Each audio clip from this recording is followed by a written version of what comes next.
Chapter 1. The queendom had been enjoying a tentative peace ever since the time, 12 years earlier, when unbridled bloodshed spattered the doorstep of every Wonderlander. The Civil War hadn't been the longest in all of recorded history, but no doubt it was one of the bloodiest. Those who had entered a little too quickly into the carnage and destruction had trouble adapting to life during peacetime. When hostilities ceased, they ran amok on the streets of Wonderland's capital city, looting and pillaging Wondertropolis until Queen Genevieve had them rounded up and shipped off to the crystal mines, a spiderweb-like network of tunnels carved in a far-off mountainside, where those unwilling to abide by the laws of decent society lived in windowless dormitories and labored to excavate crystal from the unforgiving mountain. Even after these people were taken off the streets, the peace that settled on Wonderland was nothing like that which had existed before the war. A third of Wondertropolis's quartz-like buildings had to be rebuilt. A smooth turquoise amphitheater had suffered damage in an air raid, as had the public works towers and spires sporting fiery, reflective pyrite skin. But the scars of war are not always visible. Although Queen Genevieve ruled her queendom judiciously, with care for the well-being of her people, the monarchy had been forever weakened. The coalition of Diamond, Club, and Spade dynasties that made up Parliament was falling apart. The matriarchs of the families were jealous of Genevieve's power. Each thought she could rule Wonderland better than the Queen.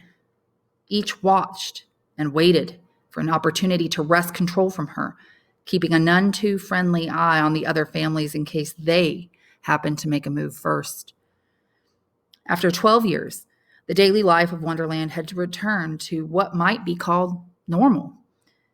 Were you to walk Wondertropolis's gleaming streets, enjoying the sight of its jagged crystal buildings and shop fronts? Were you to pass the stations where Wonderlanders arrive for work in sleek glass tubes hovering on cushions of air? Were you to stop and purchase a tarty tart from a vendor and relish its tarty tart flavor bursting upon your tongue? You would never have known that in certain back alleys, on certain open plains, precautions were being taken. Regiments of card soldiers put through military maneuvers, transports produced, weapons of attack and defense designed and tested, and you would not have been alone. Entertaining no thoughts of war, Princess Alice Hart stood on the balcony of Hart Palace with her mother, Queen Genevieve. The city was in the midst of a jubilant gala. From the everlasting forest to the Valley of Mushrooms, Wonderlanders had come to celebrate the 7th birthday of their future queen, who, as it happened, was bored out of her wits. Alice knew she could do a lot worse than be Queen of Wonderland, but even a future monarch doesn't always want to do what she is supposed to do, like sit through hours of pageantry. She would rather have hidden with her friend Dodge in one of the palace towers, dropping Jolly Jellies from an open window and watching them splat on the guards below. Dodge wouldn't like the Jolly Jelly bit. Guardsmen deserve better treatment, he'd say. But that would only make it more fun. Where was Dodge anyway? She hadn't seen him all morning, and it wasn't nice to avoid the birthday girl on her birthday. She searched for him among the Wonderlanders gathered to watch the Inventors Parade on the cobbled lane below. No sign of him. He was probably off doing something fun. Whatever it was had to be more fun than being stuck here, forced to watch Wonderlanders show off their silly contraptions.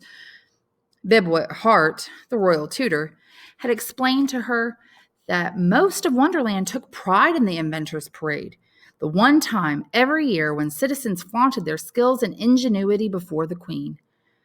If Genevieve saw something in the parade that she thought particularly good, she would send it into the Hart crystal, a 33-foot tall, 52-foot wide, shimmering crystal on the palace grounds, the power source for all creation.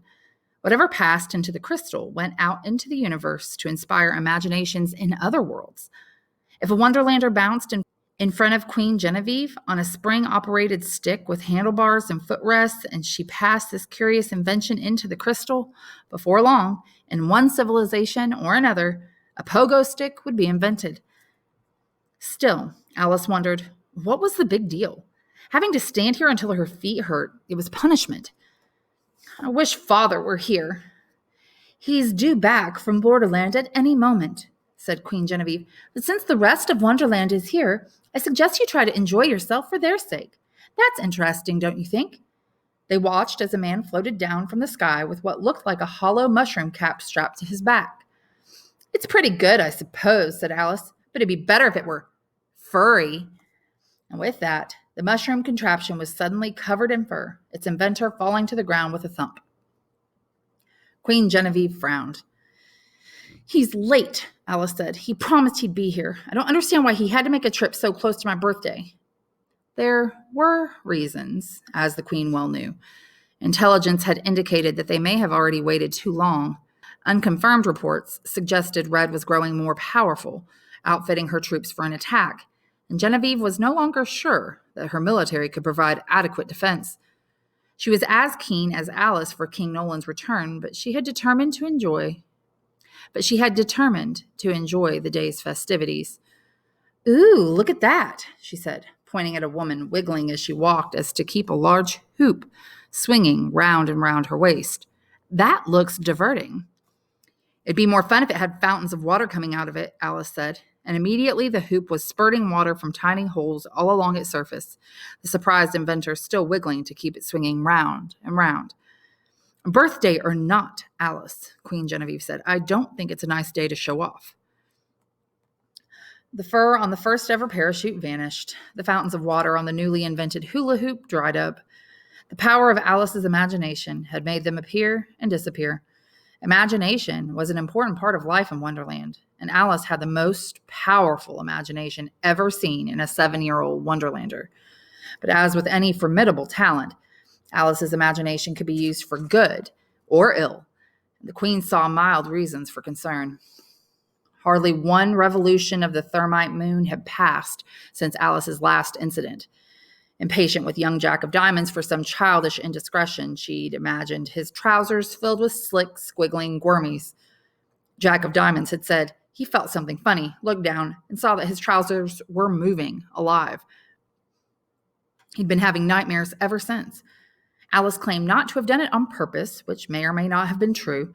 Genevieve couldn't tell. Alice didn't yet have full control of her imaginative powers, but the girl would say anything to get out of trouble. You'll be the strongest queen yet, she told her daughter. Your imagination will be the crowning achievement of the land.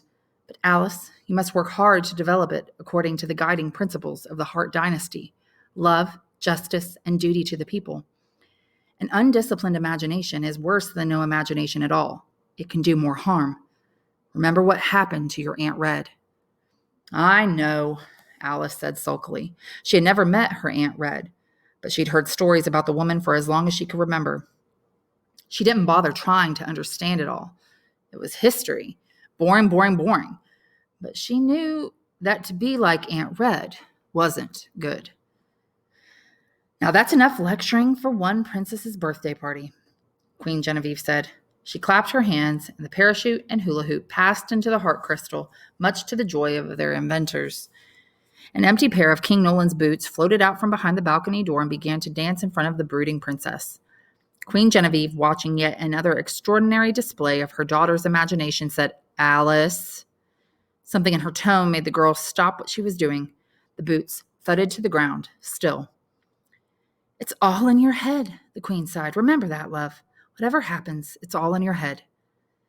It was both a warning and an expression of hope.